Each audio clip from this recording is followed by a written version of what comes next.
Hi friends, welcome to our channel Sandhya computer embroidery designs. మన ఛానల్ని first time చూస్తున్నట్లయితే like చేయండి, share చేయండి, సబ్స్క్రైబ్ చేసుకొని అలాగే పక్కనే ఉన్న బెల్ ఐకాన్ని క్లిక్ చేస్తే నేను పెట్టే ప్రతి వీడియో అనేది ముందుగా మీకు నోటిఫికేషన్ అయితే వచ్చేస్తుందండి.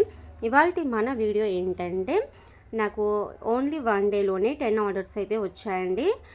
అయితే ఈ 10 ఆర్డర్స్ అనేటివి ఒకే కస్టమర్ అయితే కాదు, 4 కస్టమర్స్వి. ఇద్దరు కస్టమర్స్ ఏంటంటే 1 బ్లౌజ్ ఇచ్చారు, ఇంకా ఇద్దరు కస్టమర్స్ 4 బ్లౌజెస్ అయితే ఇచ్చారండి. అయితే ఇప్పుడు మీకు ప్రజెంట్ పింక్ కలర్ శారీ చూపిస్తున్నాను కదా, అది పింక్ అండ్ కొంచెం వైలెట్ కలర్ మిక్స్లో వచ్చింది. శారీ అయితే వాళ్ళది ఓల్డ్ శారీ అండి, వాళ్ళ బ్లౌజెస్ అయితే రావట్లేదు అని చెప్పేసి ఇప్పుడు మన కంప్యూటర్ వర్క్ వేసుకుందాము, మనకు బ్లౌజ్ అనేది కొంచెం కాంట్రాస్ట్ తీసుకొని వర్క్ అయితే చేయమని చెప్పారనమాట. అది ఒక కస్టమర్ది. ప్రస్తుతం చూపిస్తున్న కదా green border onion pink sari, ఇంకొకటి మనకు Rama green and pink border వచ్చిన శారీ. ఇవి మాత్రం పెళ్లి కూతురువండి. ఇవి 4 ఉన్నాయి. శారీస్ మనకు ఎంత డిఫరెంట్ కలర్ కాంబినేషన్స్ వస్తున్నాయండి. థ్రెడ్స్ తీసుకొని రావాలి అంటే, నేను అక్కడికి వెళ్ళినప్పుడు కూడా, అంటే థ్రెడ్స్కి వెళ్ళినప్పుడు కూడా అన్నయ్య వాళ్ళు ఏమంటారు, మీరు ఎన్ని డిఫరెంట్ కాంబినేషన్ శారీస్ తీసుకొస్తారని చెప్పేసి. శారీస్ నేనేం బిజినెస్ చేస్తున్నా, నేను అమ్ముతున్నానా అండి. వాళ్ళ కస్టమర్స్ ఏవి తీసుకొచ్చేస్తే నేను ఆ శారీస్ థ్రెడ్స్ తీసుకుంటాను, నా దగ్గర ఉంటే సరే, లేకుంటే తీసుకుంటాను కదా, అలా అనమాట. ఇప్పుడు ఈ శారీ కూడా చాలా బాగుందండి, మీకు వీడియోలో కంటే కూడా రియల్గా చాలా బాగుంది. పింక్ కలర్ శారీ వచ్చి దానిపైన సిల్వర్ కలర్ది అంతా వీవింగ్ వచ్చింది.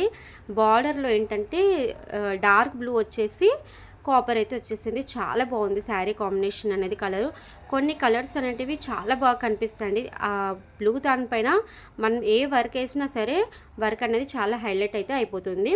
ఇప్పుడు చూపిస్తున్న పింక్ శారీ ఉంది కదా, ఈ పింక్ శారీ ఇంకా చాక్లెట్ కూడా కాదు, మెరూన్ కలర్లో కొంచెం డార్క్ అనమాట అది. ఈ మెరూన్ కలర్ శారీ వీళ్ళై 4 ఉన్నాయి. అయితే వీళ్ళు 2 శారీస్ అయితే ఇచ్చారు, ఇంకా 2 ఏంటంటే బ్లౌజెస్ ఇచ్చారు. అంటే ఓన్లీ శారీస్ పంపించకుండా ఓన్లీ బ్లౌజ్కి ఒక కార్నర్కి కొంచెం క్లాత్ అనేది శారీ కలర్ ఇది అని చెప్పడం గురించి కొంచెం క్లాత్ అయితే ఇచ్చారనమాట. ఇక వాళ్ళ 4 ఉన్నాయి అనమాట. మొత్తం ఇలా అయితే ఇచ్చేసారు. నేను ఎవరు కంపల్సరీ వర్క్ ఇవ్వగానే వాళ్ళవి కలర్స్ థ్రెడ్స్ అన్నీ ఉన్నాయా లేదా, ఎందుకంటే మనం హడావిలో తర్వాత మర్చిపోయామనుకోండి, అర్జెంటుగా ఉన్నప్పుడు వర్క్ వేయాలి అంటే అప్పటి థ్రెడ్స్ చూసుకుంటే ఇబ్బంది అవుతుందని చెప్పేసి కస్టమర్ ఇవ్వగానే ఆ రోజే కంపల్సరీ చూసుకుంటాను థ్రెడ్స్ అన్నీ ఉన్నాయా లేదా, లేకుంటే ఏ థ్రెడ్స్ తెప్పించుకోవాలి.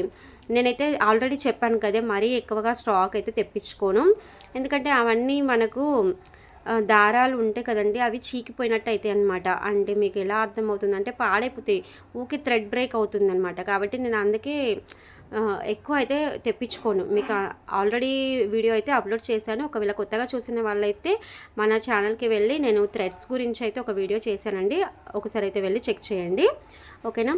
మళ్ళీ థ్రెడ్స్ వాళ్ళ లిస్ట్ అనమాట, వాళ్ళు ఏ డిజైన్ చెప్పారు, మనం ఎంత ప్రైస్ మాట్లాడుకున్నాము, వాళ్ళ పేరు, వాళ్ళ ఫోన్ నెంబరు, ఇవన్నీ ఒక లిస్ట్ అయితే రాసుకొని వాళ్ళ బ్యాగ్లో అయితే పెట్టేసుకుంటానండి. ఎప్పటికప్పుడు ఏ కస్టమర్ వచ్చినా అలాగే చేస్తాను, ఎందుకంటే తర్వాత మళ్ళీ మనం మర్చిపోవద్దు కదా, మనం మర్చిపోవద్దు, కస్టమర్ కూడా నేను ఇది చెప్పాను ఇది చెప్పలేదు అన్న మాట కూడా రావద్దని చెప్పేసి కంపల్సరీ నేను ఎవరు కస్టమర్ ఇచ్చినా సరే వాళ్ళ నేము, ఫోన్ నెంబరు, డీటెయిల్స్ అంటే డిజైను, ప్రైజు, ఇవన్నీ అయితే కంపల్సరీ రాసి పెట్టుకుంటానమాట, ఓకేనా. ఇవన్నీ అయితే వర్కులు ఎలా వేస్తానో కొంచెం తొందరలోనే కావాలని చెప్పి అడిగారు, ఎలా వేస్తానో ఏంటో ఇంకా అర్థమైతే అవ్వట్లేదు, చూడాలి, తొందరలోనే వేసేసేయాలి. ఒక 3-4 డేస్ కూడా టైం లేదండి, ఎందుకంటే నేను వర్క్ చేయాలి, వాళ్ళు స్టిచ్చింగ్ చేయాలి. ప్రజెంట్ నేను ఇప్పుడైతే స్టిచ్చింగ్ అయితే చేయట్లేదు, ఒక 2-3 మంత్స్ వరకు అయితే ఇంకా చెయ్యను, ఓకేనా. ఇవన్నీ వర్కులు ఎలా ఉంటాయి అనేది నెక్స్ట్ వీడియోస్లో అయితే చూడండి. ఓకే అండి, థ్యాంక్ యూ ఫర్ వాచింగ్.